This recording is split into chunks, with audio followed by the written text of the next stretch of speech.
कहते हैं जिस किसी पर भी माता लक्ष्मी की कृपा हो जाए उसके जीवन में फिर कोई परेशानी नहीं आती। माता लक्ष्मी स्वास्थ्य, संतान, धन, वैभव तथा सौभाग्य प्रदान करने वाली देवी हैं। वो जब किसी मनुष्य पर अपनी कृपा दृष्टि डाल देती हैं, उस मनुष्य का जीवन सफल हो जाता है। ऐसी ही एक पौराणिक कथा के अनुसार माता लक्ष्मी ने नौकरानी बनकर एक माली के घर में बरकत की और उसके परिवार को खुशियों से भर दिया। एक बार की बात है, भगवान विष्णु का मन शेषनाग पर बैठे बैठे बहुत उदास हो रहा था। उन्हें धरती पर घूमने की इच्छा हुई और वह अपनी यात्रा की तैयारी में लग गए। स्वामी को तैयार होता देखकर लक्ष्मी माता ने भगवान विष्णु से पूछा, अरे स्वामी, आज सुबह सुबह तैयार होकर कहाँ जाने की तैयारी में हो?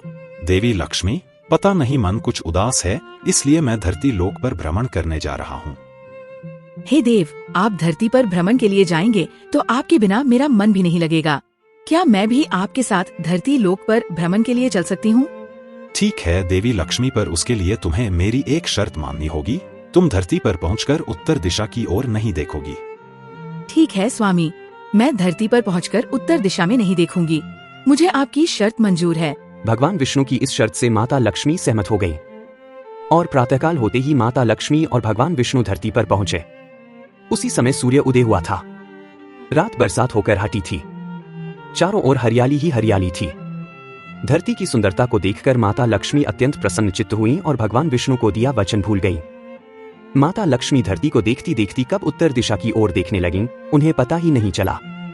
धरती का वातावरण देखने में कितना मनमोहक है और ये खेत तो कितने सुंदर फूलों से सजा हुआ है। मैं ये फूल यदि तोड़ लूं। उत्तर दिशा में माता लक्ष्मी को एक बहुत ही सुंदर फूलों का खेत नजर आया और उसी तरफ से खुशबू के साथ बहुत ही सुंदर सुंदर फूल खिले थे।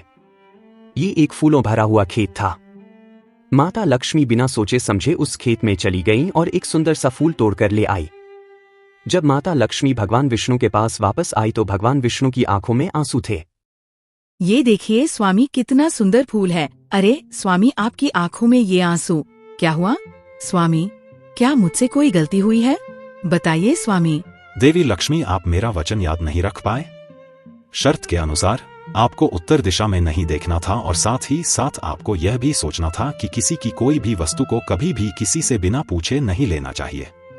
स्वामी, मुझसे भूल हो गई, मुझे क्षमा कर दीजिए।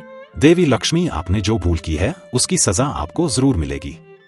जिस माली के खेत से आपने बिना पूछे फल तोड़े हैं, ये भी एक प्रकार की चोरी है। इसलिए देवी लक्ष्मी, आप 3 वर्ष तक माली के घर में रहेंगी।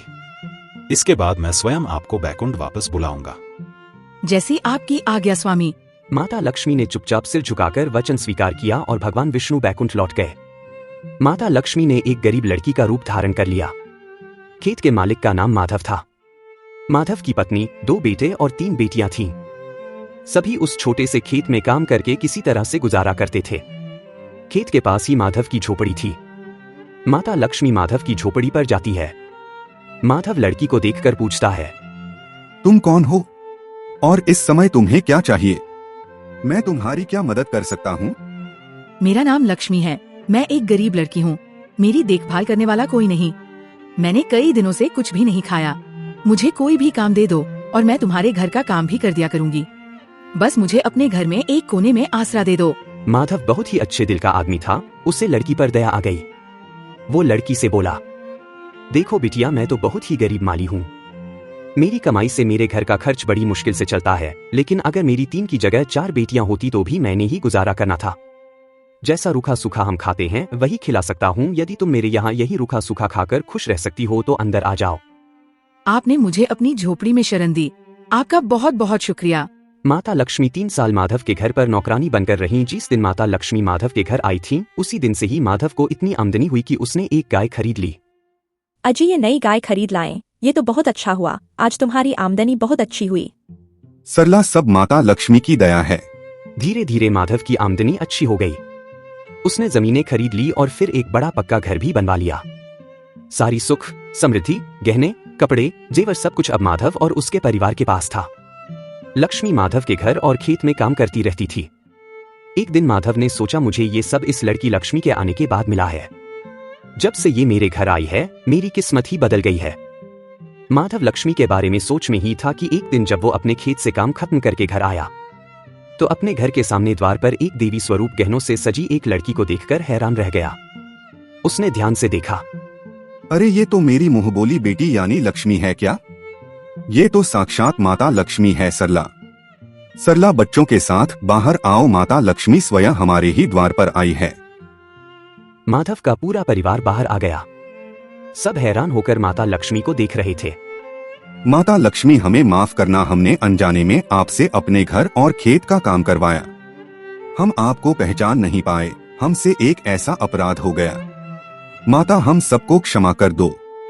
माधव, तुम बहुत ही नेक दिल और दयालु व्यक्ति हो।